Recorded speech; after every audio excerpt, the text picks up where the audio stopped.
And welcome inside the Wildcats weekly football show on HNLive.ca. I'm Dave Dawson. Thanks so much for joining us in episode number 3. Coming out of the bye week, we are heading into another home game, the second broadcast on HNLive.ca for the Wildcats Football Club, welcoming the 1-1 Wildcats, welcoming the 0-2 Winnipeg Rifles. And joined today by the head coach of the Rifles, he is Geordie Wilson. Geordie, thanks so much for making time to join us. And obviously, a lot of turnover. I think that one thing that we can definitely talk about for the Rifles squad and coming into 2021, your team looks very different than it did in 2019. How, in your words, would you describe the start to the 2021 season for your team? Interesting. It's kind of funny because, like you say, if we had played last year, we had kind of built our program up to we finally were going to have 4th and 5th year players. Like we had loaded. And then with COVID, because in Manitoba, March 14th, we got locked down. We never seen our players again until June 28th of this year. So we couldn't do anything. We couldn't weight train with them. We couldn't run any rookie camps, off-season camps, nothing. So when we started June 28th, it was a number of our, 22-year-olds that, they could have played as 23-year-olds. They'd graduated from college or university, or they got their red seal and in a trade, their girlfriend wanted to buy a house, all those kind of things happened because we could have had 53 players back. We ended up with about 26. So we have essentially, guys that are starters for us, or we'll call them veterans, but they maybe played a year for us. So what it's done is provided a lot of opportunity for a lot of young guys. So, our average age is we're 19 years old. We're young. So it's had its challenges, no question, but we have some good athletes, and the kids are working hard. But like most teams, be it in the NFL, CFL, U Sport, junior, high school, you can never have enough offensive linemen, and that's it's been a struggle for us this year, and the ones we've had, and then trying to keep them healthy. But we're eager. We've worked hard this week, and coming out of the bye, we're looking forward to getting Edmonton. Yeah, and you have a new quarterback this year as well. Your quarterback was 3rd overall in passing yards. He had a third of your touchdowns along the ground in 2019. What's the journey been like having a new quarterback, and how has that relationship been with you?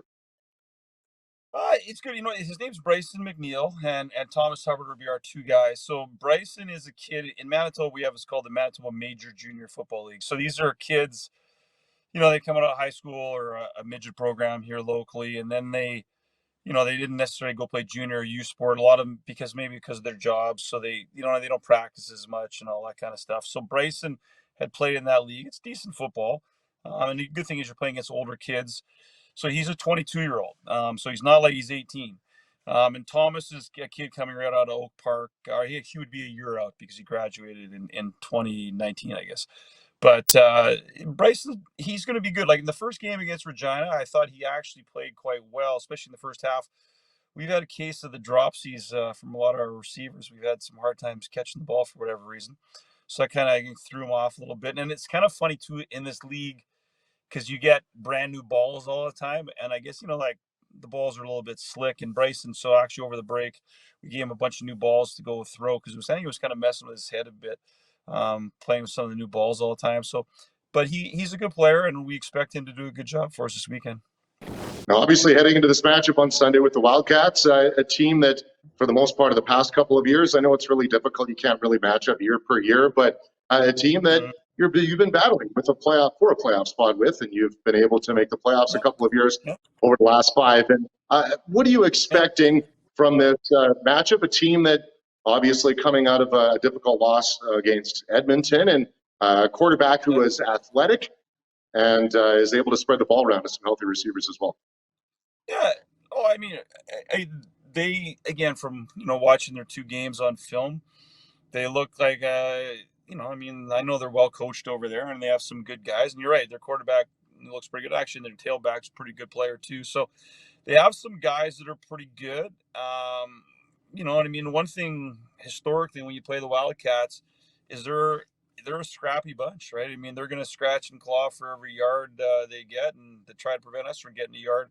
So we expect, and the thing is, it's the most violent game which we play every year is against Regina. I can tell you, they're like the body bag games. They're crazy. But one thing with that I like when we play the Wildcats is they play hard and they play physical, but that's where they leave it at. Like they're well run and they're a disciplined team, and we would expect to see the same again this year. Worked out good then that a pair of games against Regina, you're going into a bye week and coming out of that. I imagine that some of those bumps and bruises have probably been worked out then as well. This is it was crazy. Like, just to give you an idea too, in that game, going into the game, so we had one of our starting defensive tackles the day before the game got strep throat and some other virus, so he was in the hospital. And then we had another starter because, like, again, I'm not know what the vaccine situation is on the Wildcats, but our team has 2 kids that aren't vaccinated. Everyone else is fully vaccinated. One of them, obviously, we can't bring him on the road because in order to come back into Manitoba, he has to quarantine for 14 days. So we didn't have him, and then we went into Regina. We lost 7 starters in the game, 2 knee injuries. We had a broken hand and 2 concussions. It was insane. Like, so we had. Thank God we didn't play last week because I would have had a hard time getting everybody out there. So, but we are healed up and we're eager and ready to go. Yeah, and I think in this current world, Geordie, definitely, on behalf of people watching this, it's courageous for what's been happening in Winnipeg and the difficulty they've been through, and what you described, trying to put an organization together, coming over from the lone eastern province and working through and putting a competitive team on the field. I think we're really excited. And from what I understand, a very active and aggressive secondary your team does boast, from what I hear as well, right? Yeah, no, you know what? They're a good group. Like, they're very athletic and they're a competitive group. Our issues right now are we make too many mental mistakes back there. Like, so I think if we clean that up, I mean, if you watch the tape, I mean, you can't, I would say especially in Canadian football, what you want to do is have an offense try to string together drives of 8 to 10 plays, because most offenses can't do it. It doesn't matter if it's in the CFL, U Sport Junior. It's hard for an offense to string 8 to 10 play drives together, but you can't give up explosion plays like over the top when you blow a coverage and they hit a home run. And that's what we're trying to do this week, is to try to ensure the fact that it's okay if they complete a 5-yard pass, rally and tackle and make them play another down, but you can't give them easy home runs. So I think if we do a good job back there of eliminating that, they're a good group, and I think they can rally and make some good plays back there for us. I think the Wildcats would have to agree with that when we talked to them as well. The explosion plays did hurt them against the Edmonton Huskies. Geordie, thanks so much for making time. Really, really appreciate that. Looking forward to catching up with you on Sunday. Again, buy your pass on HNLive.ca, the only place you're going to be able to find your high-quality stream with multi-cameras and replay. And thank you for watching us. We'll see you next time.